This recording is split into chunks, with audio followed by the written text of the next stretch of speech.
Lakini pia niwashukuru na nyinyi ndugu zangu Waislamu kwa kutenga muda wenu kukubali kubaki katika jilsa hii, jilsa ambayo ina malengo ya kutaja maneno ya Allah subhanahu wa ta'ala na bwana mtume Muhammad sallallahu alayhi wa alihi wasallam. Mwenyezi Mungu atawalipa kila la kheri. Na Waingereza wanakiita ni magic words, ni maneno ya maajabu. Katika miongoni mwa maneno ya maajabu ni pale ambapo mtu utakapokuwa umemkosea kisha ukamwambia sorry, samahani, yule ambaye uliyemkosea kidogo anajisikia faraja katika nafsi yake, kwa sababu anajua umemkosea na umemuomba samahani. Kibinadamu anajisikia faraja, tofauti na vile ambavyo ukimkosea mtu kisha ukawa hukumuomba samahani, tafsiri yake ni kwamba unaonekana ni kiburi au unaonekana umemdharau. Lakini katika miongoni mwa maneno ya maajabu ni kumwambia mtu thank you, asante. Mtu akifanya jambo kwako, basi kuwa na kanuni ya kushukuru. Ukimwambia asante, yule mtu anasikia faraja katika nafsi yake. Siku nyingine hata kama ana kitu kizuri kingine anaweza kukupa. Kwa hiyo lazima kwenye maisha yako uwe na kanuni ya kuwashukuru watu kwa wema ambao wanakutendea. Kwa hiyo kukubali kwenu kukaa katika jilsa kama hii kwangu mimi ni faraja, na Allah subhanahu wa ta'ala atawalipa kila la kheri.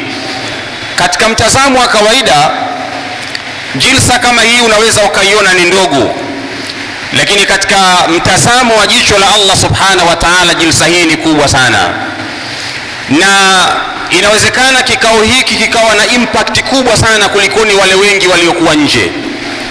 Ukitazama Waislamu waliokuwa nje muda huu ni wengi, tofauti na wale ambao muda huu waliokuwa katika nyumba ya Allah subhanahu wa ta'ala. Lakini niwaambie, kikao hiki kinaweza kuwa ni sababu ya kuleta mabadiliko makubwa katika umma wa Kiislamu. Mwenyezi Mungu anasema kam min fi'atin qalilatin ghalabat fi'atan kathiratan biidhnillah. Kuna makundi mangapi madogo yaliweza kupata ushindi dhidi ya makundi makubwa kwa msaada wa Allah subhanahu wa ta'ala. Kwa hiyo ukitazama mkusanyiko huu ukikompea na waliokuwa nje, unaweza ukaona watu waliokuwa ndani ni wachache, lakini sisi inawezekana ikawa ni sababu ya kupata nusra ya Allah subhanahu wa ta'ala. Lakini pia kikao hiki mbele ya Allah subhanahu wa ta'ala kwa muda huu tuliokaa, tupo katika raudha min riyadhul janna. Tumekaa katika kiwanja miongoni mwa viwanja vya pepo ya Allah subhanahu wa ta'ala. Siku moja bwana mtume Muhammad sallallahu alayhi wa alihi wasallam aliwaambia masahaba zake, mtakapokuwa mnapita katika mabustani ya peponi, basi hakikisheni mnachuma katika yale mabustani ya peponi. Masahaba wakamuuliza mtume, ni yapi hayo mabustani ya peponi? Mtume akawaambia ni hilaqu dhikri, ni vile vikao ambavyo watu wamekusanyika wanazungumza maneno ya Allah subhanahu wa ta'ala na bwana mtume Muhammad. Kwa hiyo hapo kwa mujibu wa hadithi ya mtume tumekaa katika miongoni mwa mabustani ya Allah subhanahu wa ta'ala. Lakini katika miongoni mwa viwanja vya pepo ya Allah subhanahu wa ta'ala ni misikiti yake katika mgongo wa ardhi. Ukiacha jilsa yenyewe, lakini pia ule muda wa kukaa msikitini, tumekaa katika kiwanja miongoni mwa viwanja vya pepo ya Allah subhanahu wa ta'ala. Na niwaambie Waislamu, wakati mtume anapigana katika vita ya Badri, Waislamu walikuwa wachache sana. Ipo riwaya inasema walikuwa 314, ipo riwaya inasema walikuwa 316, ipo riwaya wanasema walikuwa 317, ipo riwaya inasema walikuwa 313. Lakini upande wa pili makafiri walikuwa wengi sana, takriban 1200, lakini Waislamu walikuwa ni wachache. Lakini kwa uwezo wa Allah subhanahu wa ta'ala, wale wachache waliweza kupata ushindi dhidi ya wale ambao waliokuwa wengi. Ni tukio ambalo limetokea katika mwezi 17 katika mwezi mtukufu Ramadhani. Vita vya Badri walipigana Waislamu wakiwa wachache, lakini kwa sababu walikuwa na taqwa Allah na walikuwa na ikhlasi katika mioyo yao, waliweza kupata ushindi dhidi ya wale ambao waliokuwa wengi. Mwenyezi Mungu anaelezea tukio ambalo mtume alilifanya katika vita ya Badri. idh ramaita walakin Allah subhanahu wa ta'ala anasema idh ramaita wama ramaita walakin Allah rama. Mtume Muhammad sallallahu alayhi wa alihi wasallama haukutupa wewe mchanga isipokuwa Allah subhanahu wa ta'ala ndiye aliyetupa mchanga. Ulitokea muujiza mkubwa, wale waliokuwa wachache waliweza kupata ushindi dhidi ya waliokuwa wengi. Kwa hiyo inawezekana uchache wetu huu tukaweza kupata ushindi mbele ya Allah subhanahu wa ta'ala dhidi ya wale ambao waliokuwa wengi. Lakini ni jambo la kumshukuru Allah subhanahu wa ta'ala. Kuna baadhi ya watu muda huu tunavyozungumza wapo ICU, wapo kwenye ventilator wanapumulia mipira. Kuna baadhi ya watu muda huu tunavyozungumza wapo Sewahaji, Muhimbili ukiingia Sewahaji Kibasila utawakuta watu wapo kwenye hali mbaya. Kuna baadhi ya watu muda huu tunavyozungumza ndio muda wao wanapelekwa katika maisha barzakh. Muda huu tunavyozungumza wanapelekwa makaburini. Kuna baadhi ya watu muda huu ndio Allah subhanahu wa ta'ala anachukua roho zao. Kwa hiyo sisi kupata fursa kama hii ni jambo la kumshukuru Allah subhanahu wa ta'ala sana. Na Mwenyezi Mungu anasema wa in ta'uddu ni'matallahi la tuhsuha. Lau kama mtahesabu neema za Allah subhanahu wa ta'ala zilizokuwa juu yenu hamwezi kudhibiti hesabu yake. Na katika miongoni mwa neema za Allah ni sisi kuwa na afya njema na kuwa na uzima tukaweza kukaa katika nyumba ya Allah subhanahu wa ta'ala. Hii ni neema kubwa sana mbele ya Allah subhanahu wa ta'ala, na lazima tumshukuru Allah subhanahu wa ta'ala. Bwana Mtume Muhammad sallallahu alayhi wa alihi wasallam katika mwezi mtukufu Ramadhani kama huu alionekana akifanya ibada mpaka miguu yake inavimba. Mtume sallallahu alayhi wa alihi wasallam alionekana akifanya ibada katika mwezi mtukufu Ramadhani mpaka miguu yake inavimba. Mama Aisha radhiallahu anha kwa kumuonea huruma mume wake, siku moja akamuuliza, lima tasna'u hadha ya Rasulullah, kwa nini unafanya yote haya, unafanya ibada mpaka miguu inavimba? Faqad ghafara Allahu laka ma taqaddama min dhanbika wa ma ta'akhkhar, hali ya kuwa Mwenyezi Mungu ameshakusamehe madhambi yako yaliyopita na yajayo. Yani ikiwa mtume kuna dhambi aliifanya, japokuwa mtume hakuwahi kufanya dhambi, mtume alikuwa na isma, lakini mama Aisha anamwambia hali ya kuwa Allah subhanahu wa ta'ala ameshakusamehe madhambi yako yaliyopita ikiwa kuna madhambi, na kama itatokea utafanya madhambi Mwenyezi Mungu ameshakusamehe, kwa nini unafanya ibada mpaka miguu inavimba katika mwezi mtukufu Ramadhani? Mtume anamuuliza mke wake mama Aisha, anamjibu anamwambia, afala uhibbu an akuna abdan shakura, hivi mimi mtume sitakiwi kuwa ni mja mwenye kuwa na shukrani mbele ya Allah subhanahu wa ta'ala? Kuna mangapi ambayo Mwenyezi Mungu amenifanyia mpaka niache kumshukuru Allah subhanahu wa ta'ala? Kwa hiyo ni mwezi ambao mtume alikuwa akijipinda katika ibada, alikuwa akishiriki katika mambo mbalimbali ya kheri kwa lengo la kumshukuru Allah subhanahu wa ta'ala kwa neema mbalimbali. Kila mmoja aliyekuwa hapa akitathmini anayo neema aliyogewa na Allah subhanahu wa ta'ala. Ndugu zangu, niwaambie kitu kimoja, inawezekana usione neema uliyokuwa nayo. Inawezekana kukaa kwako msikitini muda huu usione kuwa ni neema, lakini wallahi niwaambieni, wako baadhi ya watu wanatamani muda huu wangepata fursa ya kuwa na afya, wangeweza kukaa katika nyumba ya Allah subhanahu wa ta'ala kama hivi, lakini wamekosa. Lakini niwaambieni, kuna baadhi ya watu muda huu roho zao zinachukuliwa na Allah subhanahu wa ta'ala, na wanamwambia Allah subhanahu wa ta'ala, ya Rabb, laula akhartani ila ajalin qarib fa asaddaqa wa akum min as-salihin. Muda huu kuna baadhi ya watu wanamwambia Allah subhanahu wa ta'ala, Mwenyezi Mungu, na kuomba ucheleweshe ajali yangu kidogo, siku ya kuondoka kwangu duniani kidogo, niweze kurejea duniani nikafanya mambo yaliyokuwa mema. Lakini muda huu niwaambieni, Allah subhanahu wa ta'ala, kuna watu wanawajibu la yuakhira Allahu nafsan idha jaa ajaluha, Mwenyezi Mungu aakhirishe ahadi ya mtu kuondoka kwake pale ambapo siku ya kuondoka kwake imefika.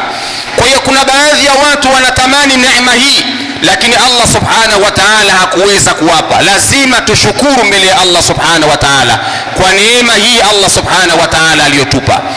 Kuna baadhi ya watu wanatamani wangefunga mwezi mtukufu wa Ramadhani, lakini Allah subhanahu wa ta'ala hakuwapa fursa hiyo. Wewe umeipata fursa ya kufunga mwezi mtukufu wa Ramadhani, ni kwa jambo gani umemfurahisha Allah subhanahu wa ta'ala mpaka amekupa afya? Kuna jambo gani zuri umefanya mpaka ukaona Allah subhanahu wa ta'ala amekupa uhai, umeendelea kuwepo? Ndio maana Mtume akamwambia mama Aisha, afala uhibbu an akuna abdan shakura, hivi mimi sitakiwi kuwa ni mja mwenye kuwa na shukurani kwa neema mbalimbali ambazo Allah subhanahu wa ta'ala alizonipa? Niwapeni kisa kidogo kabla sijaingia katika maudhui yangu fupi. Siku moja aliwahi kutokea katika mji wa Basra, katika mji wa Iraq. Miaka hiyo ilikuwa inaitwa Basra, leo inaitwa Iraq. Aliwahi kutokea mtu mmoja, ma indahu yadani wala rijlani wala ainan. Aliwahi kutokea mtu mmoja ambaye hana mikono miwili na wala hana miguu miwili na wala hana macho mawili. Mlemavu ambaye alikuwa hana mikono miwili, miguu miwili wala macho mawili. Unaweza ukajiuliza alikuwa ni mlemavu wa aina gani? Na miguu yake imekatika kwenye mapaja. Yule bwana utembeaji wake alikuwa akiburuzika mfano wa nyoka, na juu ya utembeaji wake huo lakini bado alikuwa haoni, lakini juu ya kwamba ni kipofu bado mikono alikuwa hana. Tasawwar, vuta picha, alikuwa ni mlemavu wa aina gani? Wale ambao ni wenyeji wa Kariakoo watakuwa wanajua, pale mtaa wa Tandamti kuna mlemavu mmoja ambaye hana mikono miwili na hana miguu miwili, lakini yeye ana macho. Na yule mlemavu akitembea kama anapiga sarakasi hivi, kuna watu watakuwa wanamjua kama anapiga sarakasi hivi. Sasa yule ana afadhali. Huyu aliyetokea katika mji wa Iraq alikuwa ni mtu ambaye hana macho mawili, miguu miwili na mikono miwili. Siku moja ameamka asubuhi, akawa anaburuzika mfano wa nyoka, anaelekea mahala. Kuna mtu mmoja katika miongoni mwa waja wema akawa anaanza kumfuatilia yule mlemavu anaelekea wapi asubuhi. Akaanza kumfuatilia mlemavu, anabingirika mfano wa nyoka. Yule mlemavu kumbe kuna mahala alikuwa anaelekea kwenda kutoa matongotongo. Asubuhi kaamka anakwenda kutoa matongotongo. Lakini vipi anakwenda kutoa matongotongo hali ya kuwa mikono hana? Wewe ukiamka asubuhi unachukua mswaki unapiga, una mikono, na unachukua mkono wako unatoa matongotongo. Lakini mlemavu yule anakwenda kutoa matongotongo, anakwenda kuweka mdomo wake sawa hali ya kuwa mikono hana. Alikuwa anakwenda kufanyaje na mtihani huu ambao umegewa na Allah subhanahu wa ta'ala? Yule bwana akaanza kumfuatilia taratibu. Kumbe yule mlemavu kuna mahala kuna kijimto kidogodogo kimepita. Yule mlemavu amezoea kila siku alfajiri huwa anakwenda pale kwenda kutoa matongotongo yake. Sasa yule bwana alipokuwa anamfuatilia kuona anafanyaje, akamkuta yule mlemavu anaingiza uso wake kwenye kile kijimto, kisha anafikisha kama hivi, anatoa. Anaingiza uso wake kwenye kile kijimto, anatoa. Anaingiza, anatoa. Alipomaliza yule mlemavu akasema, alhamdulillah, namshukuru Allah subhanahu wa ta'ala. Yule bwana aliyekuwa anamfuatilia akajiuliza, ni kwa namna gani huyu bwana anamshukuru Allah subhanahu wa ta'ala hali ya kuwa hana mikono miwili, hana miguu miwili, hana macho mawili? Kaifa yani? Inawezekana vipi mtu anamshukuru Allah hali ya kuwa neema kubwa zile hana? Mashaka, ukinyimwa macho umenyimwa neema kubwa, kwa sababu kuna vitu vizuri huwezi kuviona. Leo unatamani kuwa na mke mzuri, ni kwa sababu una macho, unaona huyu mzuri, ana mzigo mashallah, rangi yake nzuri, kwa sababu una macho. Lakini leo ukikosa macho ni mtihani. Leo ukiwa na mikono miwili una neema. Tazama, leo unaweza kumshika mke wako vizuri, unashika vitu, una mikono. Leo unaweza kutembea kwenda mahala tofauti kwa sababu una miguu. Lakini huyu bwana alikuwa vyote hivi ana, lakini anasema alhamdulillah. Yule bwana ikabidi akaanza kwenda kumuuliza kwamba ni kitu gani kilichomfanya mpaka amshukuru Allah subhanahu wa ta'ala.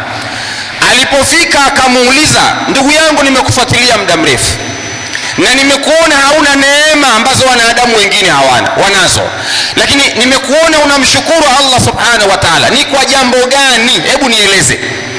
Yule mlemavu jawabu lake lilikuwa moja tu, idh atlaqa liya lisanan yadhkuruhu lisanan dhakira wa qalban shakira.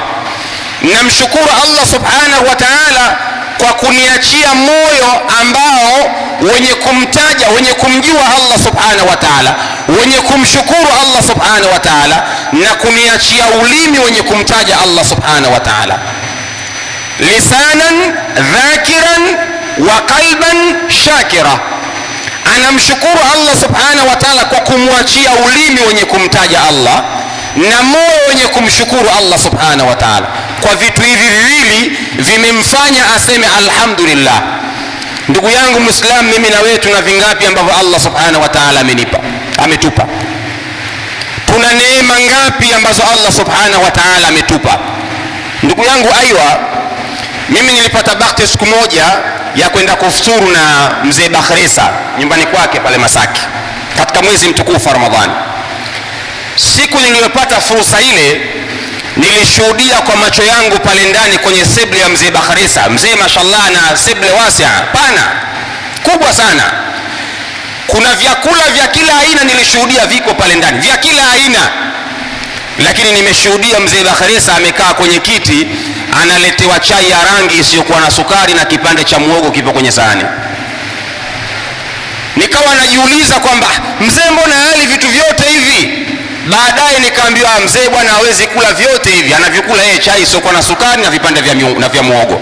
Hivi kuna mtu aliyekuwa na mashaka na utajiri wa mzee Bakhresa? Lakini Mwenyezi Mungu mtukufu subhanahu wa ta'ala hakumpa neema hiyo ya afya, na tunamuomba Allah subhanahu wa ta'ala mzee wetu ampe afya njema na ampe umri tawil. Lakini unaweza ukapima neema ya Allah pengine kwa utajiri wake aliyokuwa nao, lakini kuna vitu ambavyo Allah subhanahu wa ta'ala pengine amemnyima, amekupa wewe. Lazima uwe na moyo wenye kumshukuru Allah subhanahu wa ta'ala. Lazima uwe na moyo wenye kukumbuka neema alizokupa Allah subhanahu wa ta'ala. Niwapeni kisa kifupi. Siku moja kuna bwana mmoja alikwenda kutembea mahali na rafiki yake. Nakumbuka niliwahi kuzungumza kisa siku moja Sheikh Mursalina katika muhadhara mwaka jana. Kuna bwana mmoja alikwenda kutembea na rafiki yake sehemu kuna majumba mazuri mfano wa Masaki kule. Wakaenda kutembea. Walipofika kule, yule bwana rafiki yake akamwambia, tulikuwa wapi wakati wenzetu wanagewa majumba mazuri ya kifahari kama haya na Mwenyezi Mungu? Wakati wenzetu riziki hizi wanagewa, tulikuwa wapi? Tumechelewa wapi? Yani mfano wake umuone mwenzio ana Mercedes Benz, ana G-Wagon, ana VXR 300. Yani hivi tulikuwa wapi wakati wenzetu wanagewa magari mazuri kama haya? Yule bwana akamwambia rafiki yake, njoo twende. Akamchukua akampeleka hospitalini, akamuingiza ICU. Alipofika akamuuliza, tulikuwa wapi wakati Mwenyezi Mungu anawagaia magonjwa wa wenzetu? Tulikuwa wapi wakati Mwenyezi Mungu anawagaia magonjwa hawa wenzetu? Tafsiri yake ni kwamba shukuru, kumbuka neema uliyokuwa nayo, utamshukuru Allah subhanahu wa ta'ala. Lakini ukitazama neema ya mtu mwingine, unaweza usijione kuwa umeneemeshwa na Allah subhanahu wa ta'ala. Lakini wallahi niwaambieni, wako baadhi ya watu wanatamani muda huu wangekuwa katika nyumba ya Allah subhanahu wa ta'ala, lakini Mwenyezi Mungu hakuwapa fursa hiyo. Allah subhanahu wa ta'ala hakuwapa fursa hiyo. Nenda pale Ocean Road pale, kuna watu wanaumwa kensa, wana uwezo, mimi nawajua wanaumwa kensa. Na rafiki yangu mzee wangu mmoja namjua anaumwa kensa. Zamani alikuwa ni mkurugenzi wa TANESCO, sitaki kumtaja jina. Alishafanya kazi NBC, ashakuwa gavana wa nchi, anaumwa kensa. Siku moja niliwahi kukaa naye nikamuuliza, hivi mzee wangu unatamani kitu gani kwenye maisha yako? Mimi nilikaa naye namuuliza. Na alhamdulillah Mwenyezi Mungu amempa kila kitu unachokijua wewe katika mgongo wa ardhi. Unachokijua wewe ambacho kinahusu fedha Mwenyezi Mungu amempa. Nikamuuliza, mzee wangu unatamani nini kwenye maisha yako? Akanambia, wallahi kama ingelikuwa naweza kutoa utajiri wangu kumpa mtu anipe kitu kinaitwa afya, mimi ningempa. Ananiambia kwa ulimi wake, kama ingelikuwa kuna mtu anaweza kunipa afya, mimi nimpe utajiri wangu ningempa. Lakini wallahi Allah subhanahu wa ta'ala kampa mtihani wa ugonjwa wa kensa ambao mtu mwingine hakupewa. Wewe lofa wa kawaida, maskini wa kawaida, unakula kila kitu unachokijua wewe. Lakini kuna baadhi ya matajiri hawali baadhi ya vinavyojua wewe. wana magonjwa makubwa makubwa ambayo mfano wake hakuna. Mwenyezi Mungu amewashughulisha na pesa zao, lakini wewe Allah subhanahu wa ta'ala amekupa afya, uzima, una stress, unasali, umekaa kama hivi. Kuna baadhi ya watu Allah subhanahu wa ta'ala hakuwapa haya. Lazima tumshukuru Allah subhanahu wa ta'ala, na hakuna fursa pekee ya kumshukuru Allah, ni fursa iliyokuwepo katika mwezi mtukufu wa Ramadhani. Na ndio maana mtume alikuwa akifanya ibada mpaka miguu yake ilikuwa inavimba. Lengo ni kumshukuru Allah subhanahu wa ta'ala kwa neema alizokuwa amemneemesha. Ndugu zangu, muhadhara wangu mfupi ambao nimepangiwa kuja kuzungumza hapa kwa dakika chache sana nimalize. Sifa za wacha Mungu. Ni zipi sifa za wacha Mungu? Huu ndio muhadhara wangu mchache, nimalize dakika 10-12 tuweze kuomba dua, tuweze kutawanyika. Sifa za wacha Mungu. Wacha Mungu ni wakina nani? Mwezi mtukufu wa Ramadhan, lengo lake la'allakum tattaqun, lengo lake ni kuweza kufikia katika daraja ya ucha Mungu. Je, wacha Mungu ni wakina nani? Inawezekana ukawa unafunga kisha unaambiwa malengo ya mwezi mtukufu wa Ramadhan ni kufikia katika daraja ya ucha Mungu. Je, ucha Mungu ni kitu gani? Na je, wacha Mungu ni wakina nani? Ili wewe wakati unafunga uweke malengo kwamba mimi nikifikia hapa nimefikia katika daraja ya ucha Mungu. Tuishi na maneno ya Sayyiduna Ali karramallahu wajha. Ana maneno yake aliwahi kuulizwa siku moja, mattaqwa, ucha Mungu ni kitu gani? Aliulizwa Ali bin Abi Talib, ucha Mungu ni kitu gani? Ambacho kitu hiko tunakitafuta katika mwezi mtukufu wa Ramadhani. Jambo la kwanza, Ali bin Abi Talib akasema, al-khawfu min al-jalil, ucha Mungu ni kuwa na hofu na Allah subhanahu wa ta'ala. Huo ndio ucha Mungu. Ucha Mungu ni kuwa na hofu na Allah subhanahu wa ta'ala. Al-khawfu min al-jalil ni kuwa na hofu na Allah subhanahu wa ta'ala. Hofu ni nini? Hofu ni nini mpaka uingie kwenye daraja hiyo ya ucha Mungu kwamba una hofu? Maana yake ni kwamba ni kukatazika kwenye kila jambo ambalo Allah subhanahu wa ta'ala amekukataza. Ni kumhofia Allah kwenye kila jambo. Kila unapotaka kufanya jambo unaamini Allah subhanahu wa ta'ala ananiona, unakuwa na hofu na Allah subhanahu wa ta'ala. Al-khawfu min al-jalil, ukijiona kila jambo unalolifanya unaamini kwamba Allah ananiona, ujue wewe una hofu na Allah subhanahu wa ta'ala. Ndio ile nguzo ya ihsan, ibudu Allah ka'annaka tarahu fa in lam takun tarahu fa innahu yaraka. Ni kumwabudu Allah subhanahu wa ta'ala kana kwamba unamuona, ikiwa wewe humuoni hakika Allah subhanahu wa ta'ala anakuona. Mcha Mungu ni yule ambaye anakuwa na hofu na Allah subhanahu wa ta'ala. Inawezekana ukawa na demu wako, ukawa na demu una dribble mfano wa Messi au Ronaldo. Maana kuna watu wengine mtu ana dribble mwanamke anamtanguliza kwanza mbele, anamwambia bwana njoo hoteli fulani, ili watu wasimuone. Nafahamu vizuri? Yani kuna baadhi ya watu wanafanya uovu, kuna baadhi ya watu wana dribble kama Ronaldo, mpira anaweka mbali hivi, anamwambia njoo hoteli fulani, kashatangulia au mwanamke anatangulia, lengo lake watu wasimuone. Lakini mcha Mungu ni yule ambaye anajua kuwa watu hawanioni, lakini Allah subhanahu wa ta'ala ananiona. Al-khawfu min al-jalil. Kuna mtu anaweza usimuone anakwenda kwa muhindi kwenda kubeti, yani asiende kwenye yale majumba ya kubeti, umuoni kwenda, lakini kumbe kwenye simu yake ana application maalum ya kubeti. Anaamini kuwa watu hawanioni kwa anacheza kamari, lakini kumbe kwenye simu yake kuna application. Mcha Mungu ni yule ambaye anajua kuwa watu hawanioni, lakini Allah subhanahu wa ta'ala ananiona.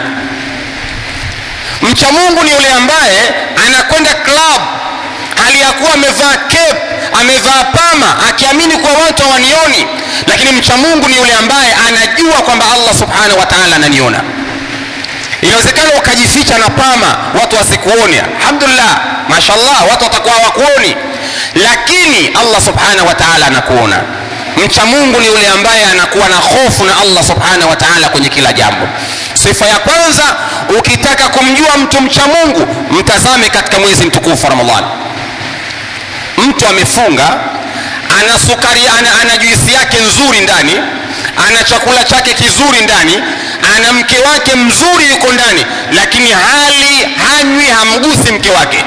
Kwa nini? Kwa sababu anaamini kwamba Allah ananiona, anaamini kwamba Allah ananiona. Sasa hivi katika mwezi mtukufu Ramadhani kuna watu hawaendi kwa vimada wao, bali insanu ala nafsihi basira. Kila mmoja aliyekuwa hapa anajijua katika nafsi yake. Kuna watu wana vimada wapo hapa ndani, lakini katika mwezi huu mtukufu Ramadhani mtu aendi kwa kimada wake, kwa sababu anaamini kwamba Allah ananiona nimefunga. Mcha Mungu anaishi katika hali hiyo, yani kila analolifanya anafanya kwa ajili, anajua Allah subhanahu wa ta'ala ananiona.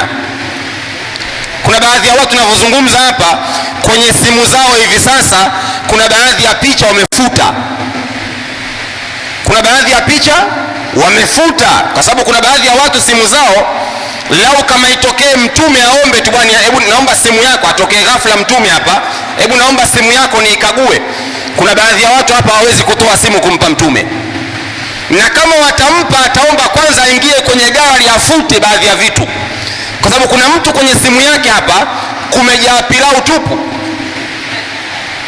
simu yake imejaa pilau tu, lakini katika mwezi mtukufu Ramadhani haingii kwenye mafaili hayo, kwa sababu anaamini kwamba Allah ananiona. Sasa brother, ucha Mungu maana yake ni kuwa na hofu na Allah subhanahu wa ta'ala. Ukijiona unamhofia Allah kwenye kila jambo, wewe una sifa ya kuitwa mcha Mungu. Lakini sifa ya pili, wal istidadu li yawmir rahil, mcha Mungu ni yule ambaye anafanya maandalizi kwa ajili ya siku yake ya kuondoka kuelekea kwa Allah subhanahu wa ta'ala. Anafanya maandalizi kwa ajili ya siku ya kwenda kukutana na Allah subhanahu wa ta'ala. Jiulize katika nafsi yako, maisha yako unayoishi hapa duniani, unaishi hali ya kuwa unajua kuna sehemu unakwenda, au unaishi hali ya kuwa unaamini kwamba utaishi milele? Mcha Mungu ni yule ambaye anaishi akijua kwamba kuna siku atakwenda kukutana na Allah subhanahu wa ta'ala. Na niwaambieni, Mwenyezi Mungu ndani ya Qur'ani anasema, wattaqu yawman turja'una fihi ila Allah, iogopeni siku ambayo mtakwenda kurejeshwa kwa Allah subhanahu wa ta'ala. Thumma tuwaffa kullu nafsin ma kasabat wa hum la yudhlamun, kisha mtakwenda kulipwa na Allah subhanahu wa ta'ala na wala hamtodhulumiwa. Mcha Mungu ni yule ambaye anaishi anajua ipo siku nitarejeshwa kwa Allah subhanahu wa ta'ala na nitakwenda kulipwa kwenye yale ambayo nilokuwa ninayafanya. Je, unavyojiona kwenye maisha yako, unaishi hali ya kuwa unafanya maandalizi kwa ajili ya kwenda kukutana na Allah subhanahu wa ta'ala? Sayyiduna Umar radhiyallahu anhu, kuna aya ilikuwa ikisomwa ndani ya Qur'an, alikuwa akisikia analia machozi mpaka anaanguka chini. Mwenyezi Mungu ndani ya Qur'an anasema, waqifuhum innahum mas'ulun, wasimamisheni hao, hakika leo ni wenye kuulizwa. Aya hii ilipokuwa inasomwa, Umar alikuwa akilia machozi sana, na mnamjua Umar ni katika wale watu 10 waliobashiriwa pepo na Allah subhanahu wa ta'ala, lakini ilikuwa akisikia wasimamisheni, hakika hao ni wenye kuulizwa, alikuwa akilia machozi sana. Je, mimi na wewe maisha yetu tunaishije? Tunaamini kwamba kuna siku tutarejea kwa Allah, tutakwenda kusimamishwa, tutakwenda kulipwa, au tunaishi vipi? Mcha Mungu ni yule ambaye anaishi hali ya kuwa anafanya maandalizi ya siku yake ya kuondoka kuelekea kwa Allah subhanahu wa ta'ala. Tena mcha Mungu ni yule ambaye anaanza kutengeneza kaburi lake. Mtu mmoja aliwahi kusema, al-uqalau arba'atun, watu wenye akili wapo katika makundi manne. Namba 1, man bana qabrahu qabla an yadkhulahu, mtu mwenye akili na ndio mcha Mungu ni yule ambaye anaanza kujenga kaburi lake kabla ya kwenda kuingia kwenye kaburi lake. Tujiulize, mimi na wewe tumejenga makaburi yetu? Tuna amali gani ambayo tunakwenda nayo katika makaburi yetu? Maana ndio kujenga kaburi. Sasa mcha Mungu ni yule ambaye anafanya maandalizi ya siku yake ya kuondoka kuelekea kwa Allah subhanahu wa ta'ala. Sifa ya tatu ya wacha Mungu ni yule ambaye anaanza kumridhisha Mola wake, anaanza kutafuta radhi za Allah subhanahu wa ta'ala kabla ya kwenda kukutana naye. Yani ukitaka kujua sifa ya mtu mcha Mungu ni yule ambaye anaanza kumridhisha Allah subhanahu wa ta'ala kabla ya kwenda kukutana naye. ni mtu ambaye ana akili timamu, lakini pia ana sifa ya kuitwa mcha Mungu. Man arda rabbahu qabla an yalqahu, ni yule ambaye anaanza kumridhisha Mola wake kabla ya kwenda kukutana naye. Ujue mtu huyo ni mcha Mungu na ana akili timamu. Lakini mtu mwingine ambaye ana akili timamu na mcha Mungu ni yule ambaye anaanza kuiacha dunia kabla dunia haijamwacha. Man taraka dunia kabla an tatrukahu, anaanza kuiacha dunia kabla dunia haijamwacha. Ujue mtu huyo ni mcha Mungu. Sayyiduna Ali alipokuwa anaelezea sifa za wacha Mungu, mtu namba 3 akamtaja waridha bil qalil, ni yule ambaye anaridhika na kichache ambacho Allah subhanahu wa ta'ala alichokuwa amemkadiria. Ukitaka kumjua mtu mcha Mungu, mtazame wakati ambapo anaridhika na kadari ya Allah subhanahu wa ta'ala. Tujiulize, mimi na wewe tunaridhika na ugavi wa Allah? Tunaridhika na kile ambacho Mwenyezi Mungu amekadiria? Unaridhika na kile ambacho mwenzako alichopewa na Allah subhanahu wa ta'ala? Kwa mfano, ukiona Imam Mursalina hapa amekuwa imam, je, unaridhika na Imam Mursalina kuwa imam? Au unaona hasadi, unaona chuki, kwa nini kawa imam? Fulani ana gari, unaridhika na fulani kuwa na gari? Wewe umegewa kanzu 50,000, mwenzako na 100,000, unaridhika na kile ambacho Allah alichokupa? Ucha Mungu ni kuridhika na ugavi wa Allah subhanahu wa ta'ala, ni kuridhika na kile ambacho Allah subhanahu wa ta'ala alichokupa. Sasa ndani ya mwezi mtukufu Ramadhan tunafundishwa ucha Mungu, lakini huwezi kumjua mcha Mungu, mtazame katika sifa hizi 3: hofu yake kwa Allah subhanahu wa ta'ala, namna anavyojiandaa kuelekea kwa Allah subhanahu wa ta'ala, namna anavyoridhika na ugavi au namna alivyogewa na Allah subhanahu wa ta'ala. Mtazame mcha Mungu katika maeneo hayo 3.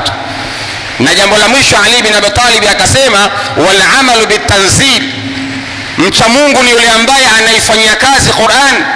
Yani Qur'ani ikisomwa, mcha Mungu anakuaje? Je, maisha yake anaifanyiaje kazi Qur'an? Mtazame mcha Mungu katika maeneo hayo, ndio utamjua mtu huyu kafikia katika daraja ya ucha Mungu au hakufikia. Katika mwezi mtukufu Ramadhan, malengo yake ni la'allakum tattaqun, tuweze kufikia katika daraja ya ucha Mungu. Tujipime ucha Mungu katika maeneo hayo, ndio tutajua kwamba tumefikia katika daraja ya ucha Mungu au hatukufikia katika daraja ya ucha Mungu. Ndugu zangu Waislamu, tumuombe sana Allah subhanahu wa ta'ala katika mwezi huu mtukufu wa Ramadhan iwe ni sababu ya sisi kufikia katika daraja ya ucha Mungu. Na baada ya kumalizika mwezi mtukufu wa Ramadhan, tusirejee katika maasi ya kumaasi Allah subhanahu wa ta'ala. Tabia hizi na mwenendo huu tunaoona katika mwezi mtukufu wa Ramadhan, haya ndiyo maisha ya kiucha Mungu ambayo Allah subhanahu wa ta'ala amekusudia tuweze kuyaishi nje ya mwezi mtukufu wa Ramadhan. Na wallahi niwaambieni, mcha Mungu huwezi kumjua ndani ya Ramadhan, mcha Mungu utamjua nje ya mwezi mtukufu wa Ramadhan. Sasa hivi hapa kila mmoja ni mcha Mungu, watu hawaongopi hapa, hawaibi hapa, hawachezi avieta, hawachezi kamari. Nikisema avieta, vijana mtakuwa mnanielewa, vijana mtakuwa mnanielewa. Avieta, kuna kindege Sheikh Mursalina, kuna kitu chaitwa kindege avieta. Kuna kamari vijana wanacheza inaitwa kindege. Vijana wamekuwa addicted, wameathirika na ugonjwa huo wa kamari. Yani ukisikia ujue ushaliwa tayari, ushaliwa tayari. Vijana hawafanyi kazi. Mtu ana 10,000 yake anaamini 10,000 inaweza kumpa bilioni. Yani mtu anaweka mkeka wa 500 anaamini mkeka wa 500 utampa bilioni. Vijana wamefikia hapo. Lakini mimi naamini kupitia mwezi mtukufu Ramadhani huu vijana wataacha mchezo wa kamari. Na kuna vijana wanaamini ya kwamba maisha yake hayawezi kufanikiwa mpaka awe mwizi, awe jambazi. Yani adhulumu vya watu, anyang'anye vya watu ndio aweze kufanikiwa kwenye maisha. Lakini katika mwezi mtukufu wa Ramadhani watu wameacha wizi, watu wameacha dhulma. Kwa hiyo inawezekana mwezi mtukufu wa Ramadhani huu ikawa ni sababu ya kutufikisha katika maisha ya ucha Mungu. Maisha haya tunayoyaona katika mwezi mtukufu wa Ramadhani, hizi ndio tabia za kiucha Mungu. Na ukitaka kujua mtu mcha Mungu, njoo mtazame baada ya maisha ya mwezi mtukufu wa Ramadhani, mtu huyo maisha yake yapoje. Lakini mimi naamini kuna baadhi ya watu sasa hivi wameacha wanawake zao vimada pending kwanza. Siku Ramadhani ikiondoka, mtu anarejea tena katika mambo yake. Ndugu zangu, tukifanya hivyo tutakuwa tumeshindwa tumeshindwa kufikia katika malengo ya mwezi mtukufu wa Ramadhani. Malengo ya mwezi mtukufu wa Ramadhani ni kutufikisha katika daraja ya uchamungu, ni kuwa na hofu na Allah subhanahu wa ta'ala. Na mwisho niwaambieni vijana wenzangu, nimalizie hapa, niwaambieni vijana wenzangu, niwa encourage, niwa motivate vijana wenzangu, kullu ibn adam khata'un, kila mwanadamu anakosea. Hata mimi ninayezungumza hapa nakosea. Mshairi mmoja aliwahi kusema, manilladhi masaa qat wa manilladhi lahu alhusna faqat. Ni nani ambaye akosei kati ya sisi? Ni nani ambaye kwake ni mazuri peke yake? Kila mmoja aliyekuwa hapa anakosea na ana dhambi yake mbele ya Allah subhanahu wa ta'ala. Mimi na motivate na encourage vijana wenzangu, tutumie fursa ya mwezi mtukufu wa Ramadhani kurejea kwa Allah subhanahu wa ta'ala. Mwenyezi Mungu atatusamehe. Hakuna dhambi Mwenyezi Mungu asiyesamehe. Tukitumia vizuri fursa hii katika mwezi mtukufu wa Ramadhani, Mwenyezi Mungu atatusamehe na itakuwa ni sababu ya kubadilisha yale maovu yetu kuwa katika mema yetu. Itakuwa ni sababu, haijalishi no matter umemkosea Mwenyezi Mungu kwa kiwango gani, haijalishi umemuudhi, umemwasi Allah subhanahu wa ta'ala kwa kiwango gani, lakini brother, nikuambie, ukitubia toba ya kweli katika mwezi mtukufu wa Ramadhani, Mwenyezi Mungu atakufikisha katika daraja ya ucha Mungu. Lakini uwe na ikhlas na uwe na nia ya dhati na utubie kweli mbele ya Allah subhanahu wa ta'ala. Mwenyezi Mungu anaweza kusamehe madhambi yote. Wako baadhi ya watu wanadhani pengine mimi ni muovu, nafanya liwat. Kuna baadhi ya watu Magomeni hii wanaingilia watu kinyume na maumbile, na huo ni ugonjwa ambao upo Magomeni hii, ni ugonjwa upo Kinondoni, Dar es Salaam umeingia. Mtu anafanya dhambi ya kuingilia wanaume wenzie, anafanya liwat. Brother, nikuambie katika mwezi mtukufu wa Ramadhani ukitubia kweli Mwenyezi Mungu anakusamehe. Na kuna baadhi ya watu wanaingiliwa kinyume na maumbile. La taqnatu min rahmatillah, usikate tamaa katika rehema za Allah subhanahu wa ta'ala. Mwenyezi Mungu anaweza kukusamehe, haijalishi umemwasi au dhambi kubwa kwa kiwango gani, lakini Mwenyezi Mungu anao uwezo wa kukusamehe. Kuna baadhi ya watu wanauza unga, kuna baadhi ya watu ni mateja, walevi. Brother, la taqnatu min rahmatillah, usikate tamaa katika rehema za Allah subhanahu wa ta'ala, no matter umemkosea Allah subhanahu wa ta'ala kwa kiwango gani. Kuna baadhi ya watu walimuasi Allah, lakini leo tukiwazungumza tunasema radhiyallahu anhum. Masahaba miongoni mwao walikuwa na miungu ya tende, mtu ana mungu wake wa tende, anamwabudia mungu wa tende, lakini Mwenyezi Mungu aliwasamehe na wakawa waja wema na mtume akawabashiria pepo. Na wewe brother, nikwambie, unaweza kuwa mcha Mungu na Allah subhanahu wa ta'ala anaweza kukusamehe dhambi yako na akaibadilisha kuifanya kuwa katika mema yako, ikiwa utatubia kweli katika mwezi mtukufu wa Ramadhani. Babu tauba maftuh, the door is open, mlango uko wazi. Ni namna gani mwenyewe utaamua kumrejea Allah subhanahu wa ta'ala, ni namna gani utaamua kujibadilisha mwenyewe katika nafsi yako, na Allah subhanahu wa ta'ala atakubadilisha. Haina maana kuwa wacha Mungu wameisha, hapana. Tuliokuwepo hapa tunaweza kuwa wacha Mungu. Inna Allaha la yughayyiru ma biqaumin hatta yughayyiru ma bi anfusihim. Mwenyezi Mungu hawezi kubadilisha yaliyokuwa katika vifua vyetu mpaka kwanza wenyewe tuamue kubadilisha yaliyokuwa katika vifua vyetu. Tukiamua, Allah subhanahu wa ta'ala atatubadilisha inshallah. Kwa haya machache, wassalamu alaikum wa rahmatullahi wa barakatuh. Al-uqalau arbaatun, nishaisema sana siku ya Ijumaa hiyo. Kumbe nayo hiyo ni katika uchamungu bwana, kwamba wenye akili wako wanne tu. Ukiona humo haumo, basi fanya upenye uingie pale. Ameshawataja, mimi sio kazi yangu kuwataja na mshasahau tena. Amewataja wanne hao. Kwa hiyo ukiwa hujawakamata vizuri, wafuate Aiwa TV kule kwenye YouTube, utakwenda kuwakuta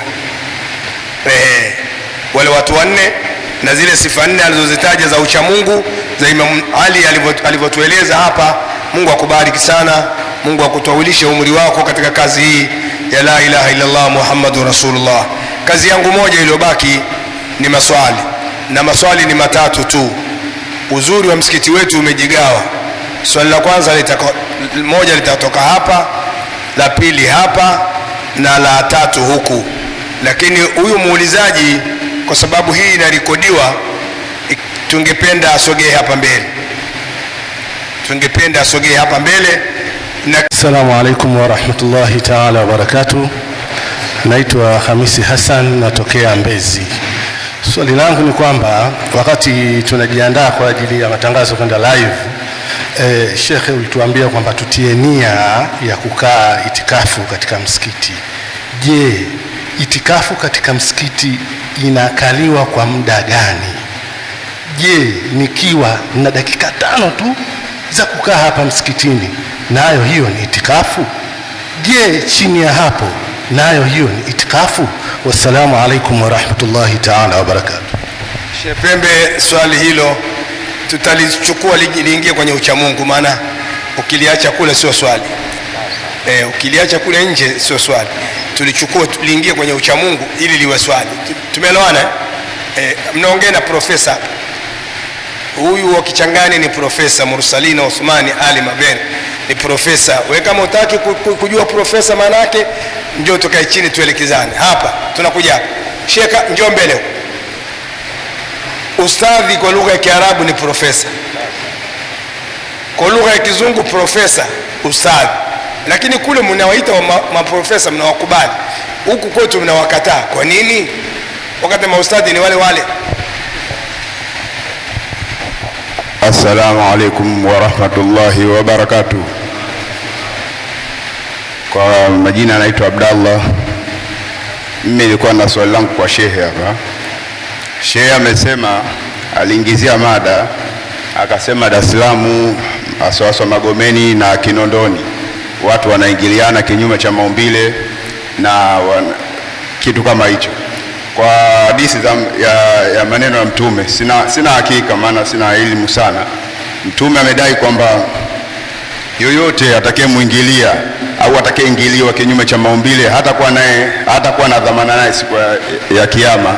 Na sisi kwa hadithi tena ya Mtume kwamba siku ya Kiyama, siku ya hukumu, umma wetu watawafuata. Swali langu ni kwamba Mtume amewakataa watu ambao wanaingiliana kinyume cha maumbile, na si shifaa atatuombea siku ya hukumu yeye Mtume si tusamehewe. Sasa hawa watu ambao wamekataliwa na Mtume, je, itakuwaje siku ya Kiyama? Kwamba yeye Sheikh amesema Mungu anaweza akasamehe, lakini Mtume amesema hapo naye pamoja watapata shifaa ya Mtume.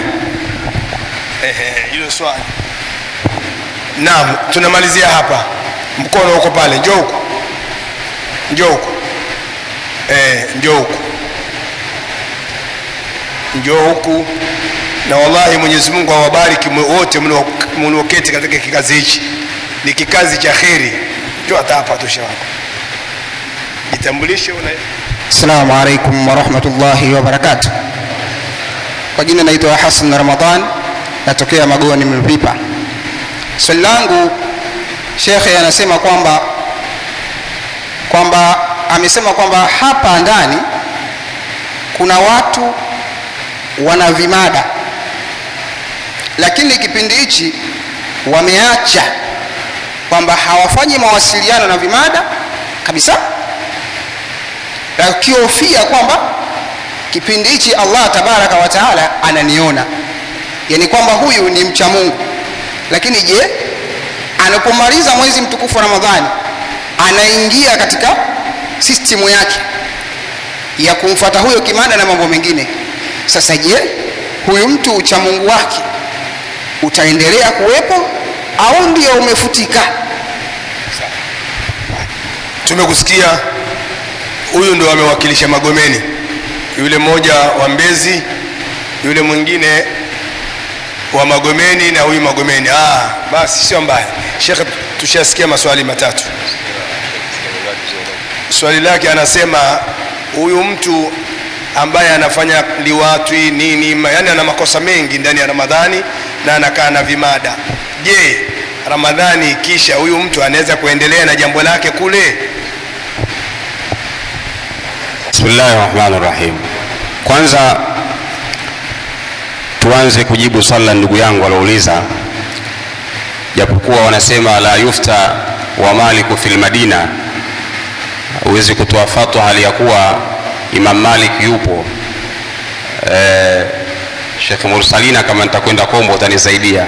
La yufta wa Maliku fil Madina. Swali la itikafu, je, ni kiwango gani au muda gani ambao umeainishwa kisheria kwamba mtu huyu ndio anahesabika amekaa itikafu? Sio, jambo hili ni masala tunakhilafia, lakini nitakupa kauli yenye nguvu ya madhhabu ya Shafi'ia, madhhabu ya Hanabila na madhhabu ya Abu Hanifa. Rai yao ni kwamba itikafu msikitini, hata kama ikiwa ni lahdha, yani hata kama ni kitambo cha dakika 10, ni ile nia yako ambayo utakayokuwa umeiweka, maana kaa itikafu msikitini dakika 10, basi hiyo inahesabika kuwa ni itikafu. Ni ile nia yako, hata kama itakuwa ni dakika 10 walau lahdha. Lakini ipo rai nyingine ya Malikia kwamba wenyewe wanasema itikafu inaanzia lisali moja, saatu wahida, lisali moja ndio inahesabika kwa hiyo ni itikafu. Lakini kaulu rajih, jumhuri ya wanawachuoni, ni kwamba itikafu hata kama ikiwa ni dakika 10, ukiweka nia kwamba hii ni itikafu, itakuwa ni itikafu. Japokuwa itikafu ina shuruti zake na mambo yake katika sheria, lakini kimsingi ni kwamba hata kama ikiwa ni dakika 10. Kwa hiyo imamu aliposema kwamba mtu akiweka nia kukaa itikafu kwa muda huu atalipwa kwa malipo ya itikafu, alikuwa ipo sahihi, kwa sababu kitambo cha kukaa msikitini kwa muda kama huu, ukiweka nia ya itikafu ukawa hukunyanyuka na ukazingatia ile misingi ya itikafu, basi inakuwa hiyo imekubalika kisheria. Kwa hiyo hata kama ikiwa ni dakika 10 inahesabika ni itikafu. Lakini kuna kauli nyingine pia, usisahau, ya rai ya Imam Malik kwamba kuanzia lisali moja. Kama nitakuwa nimekujibu sawa sawa, wallahu wa rasul aalam. Swali la pili, ndugu yetu ameuliza kuhusiana na mtu anayefanya liwat, kwamba je, atapata shifaa ya Allah ya Mtume Muhammad sallallahu alaihi wasallam siku ya kiyama? Sio Sheikh Mursalina. Wallahi, katika watu ambao Mwenyezi Mungu hatowatazama na wala hatowatakasa siku ya kiyama ni mtu ambaye anafanya liwat na akafa hali ya kuwa yupo kwenye hali hiyo anafanya liwat. Kwa sababu kuna mtu anafanya liwat au anafanyiwa, lakini baadaye akatubia, huyu mtu Allah subhanahu wa ta'ala anamsamehe. Lakini mtu akafa hali ya kuwa yupo kwenye hali ya kufanya liwat au anafanyiwa liwat, mtu huyu hatotazamwa na Allah na wala hatotakaswa na Allah. Sasa ikiwa mtu hatatazamwa na hatotakaswa, hawezi kuingia katika shifaa ya Bwana Mtume Muhammad. Ikiwa Mwenyezi Mungu mwenyewe hatomtazama na wala hatomtakasa, manake hawezi kuingia katika shifaa ya Bwana Mtume Muhammad sallallahu alayhi wa alihi wasallam. Kwa hiyo kwa jawabu jepesi ni kwamba mtu aliyekufa katika hali hiyo hatakuwa katika shifaa ya Bwana Mtume Muhammad sallallahu alayhi wa alihi wasallam. Na Mwenyezi Mungu atuepushe na dhambi ya kufanya liwati au kufanyiwa. Siku hizi imekuwa ni fashion mpaka kwa wakina mama. Sheikh Mursalina, imefikia mahala kama ukumuingilia kinyume na maumbile unaonekana wewe sio mjanja. Siku hizi imefikia mahala kama ukumuingilia mwanamke kinyume na maumbile unaonekana wewe sio mjanja. Yani wanawake imefikia kiwango hiko, ili akuone mjanja mpaka muingilie kinyume na maumbile. Kwa hiyo imeonekana ni jambo la kawaida.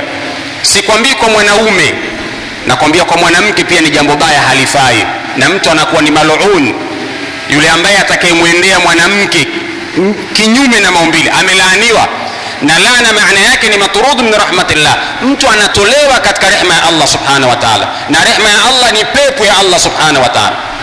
Sasa ikiwa mtu anamuingilia mwanamke kinyume na maumbile, sikwambia anamuingilia mwanaume mwenzie, hali itakuwaje? Kwa hiyo mtu hawezi kuingia katika shifaa ya Bwana Mtume Muhammad sallallahu alayhi wa alihi wasallam. Na katika Uislamu ukitaka kujua dhambi hiyo ni mbaya, hukumu yake ni kuuawa. Katika Uislamu hukumu yake ni kuuawa. Yani akikamatwa mtu ambaye anamuingilia mwenzie kinyume na maumbile, hukumu yake ni kuuawa, mfanyaji na mfanyiwa. Hii ndio hukumu ambayo wanawachuoni wanakubaliana nayo. Na ipo kauli nyingine, yatakiwa mtu achomwe moto mpaka abakie majivu.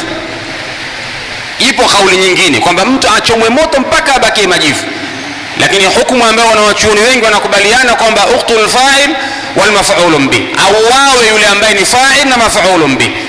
Tazama uzito na ubaya wa dhambi hiyo ya kumuingilia mtu kinyume na maumbile. Lakini leo imekuwa ni jambo la kawaida. Ukitembea sasa hivi Magomeni au Kinondoni, baada ya hatua 10 lazima ukutane na matikiti maji, lazima ukutane na matikiti maji ukitembea. Mimi si nipo Kinondoni pale Mtambani, ukitembea mitaani kule unaona, yani hatua 10 20 utakutana na mtu mwingine mkono anatembea hivi, yani umuelewi, unaona hivyo hali.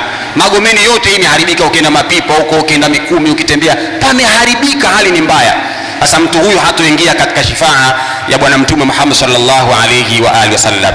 Lakini swali la tatu, al-akhi pale ameuliza kwamba mtu ambaye alikuwa na kimada katika mwezi mtukufu wa Ramadhani na akamwacha ule kimada wake kwa ajili ya mwezi mtukufu wa Ramadhani, kisha baada ya mwezi mtukufu wa Ramadhani akamrejea ule kimada wake, je, anaweza kupata toba? Itakuwa imekubaliwa toba yake, sio? Atakuwa ni mcha Mungu? Tayib, swali lako ni kujibu kama ifuatavyo. Unajua, tusimkhadae, tusimfanyie khada Allah subhanahu wa ta'ala. Mwenyezi Mungu anajua yaliyokuwa katika vifua vyetu, huwa alimul ghaibi wa shahada. Mwenyezi Mungu anajua yale ya siri na yale yaliyokuwa ya nje, anajua. Yukhadi'una Allah walladhina amanu wama yakhda'una illa anfusahum wama yash'urun.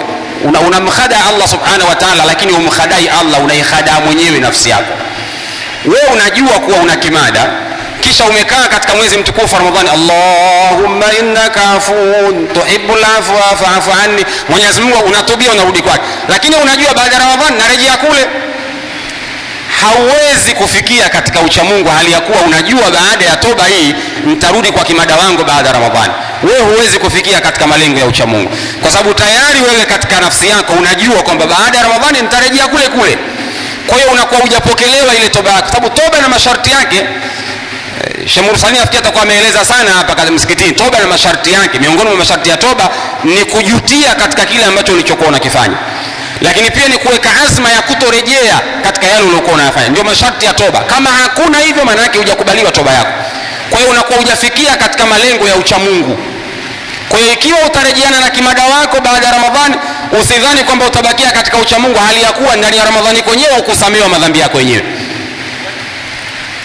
Ndani ya Ramadhani kwenyewe toba yako haikukubaliwa, kwa sababu ulikuwa unafanya toba huku ukijua baada ya Ramadhani nitarejea kule. Mtume alikuwa siku moja anapanda kwenye membar, alisikika anaitikia dua amin amin amin. Katika miongoni mwa dua zilizoombwa, Mtume anasema raghima anfu rajulin man adraka Ramadhan falam yughfar la. Amepata hasara yule mtu ambaye amediriki mwezi mtukufu wa Ramadhani kisha hakusamehewa madhambi yake. Yani maana yake unafunga, lakini huku una azma yako nyingine kwamba Ramadhani ikiisha narejea kwa kimada wangu. Wewe huwezi kusamehewa dhambi zako, na wala toba yako inakuwa sio taubatan nasuha, sio toba ya dhati katika nafsi. Unamcheza shere Mwenyezi Mungu uonekane unafunga hali ya kuwa Mwenyezi Mungu anayajua aliyokuwa kwenye kifua chako. Kwa hiyo huwezi kuwa mcha Mungu baada ya Ramadhani ukaenda kumrejea kimada wako hali ya kuwa nia yako ilikuwa hiyo kwamba mimi nafunga, lakini Ramadhani ikiisha narejea kwa kimada wangu. Wallahu wa rasuluhu aalam.